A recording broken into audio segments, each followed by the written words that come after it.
கிட்டத்தட்ட 8ஆம் இடத்துல இத்தனை கிரகங்கள் நல்லதா, கெட்டதா? நல்ல விஷயம் தான்.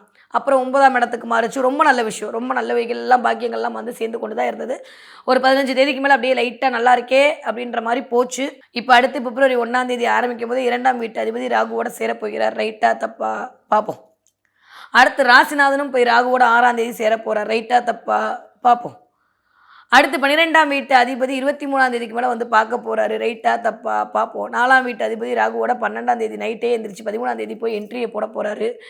இந்த மாரியான ஒரு அமைப்பில் ஆல்மோஸ்ட் ரிஷபராசிக்காரர்களுக்கு 10ஆம் இடத்தில் இத்தனை கிரகத்துடைய ஒரு சேர்க்கை எப்படி இருக்க போகுது அப்படின்னு பார்த்தோம்னா,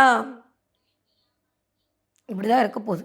நானும் யோசிச்சு பார்க்குறேன். ஏன்னா, மத்த பிளானட்லாம் வச்சா டக்கு டக்கு டக்குன்னு பலன் சொல்லிடலாம். இந்த ராகுவ வந்து எதுலயுமே சேர்க்க முடியாது. நீ நல்லவனா, கெட்டவனா, நாயகன் படம் மாரி கேட்குற மாரி டின்ட்டு, டின்ட்டு, டின்ட்டு போ வேண்டியதுதான். ராகு நல்லது பண்ணுவானும் சொல்ல முடியாது, கெட்டது பண்ணுவானும் சொல்ல முடியாது. திடீர்னு பார்த்தா பேரதிர்ஷ்டத்தை குடுப்பார். திடீர்னு பார்த்தா பேராசையில தள்ளி விட்டுருவாரு.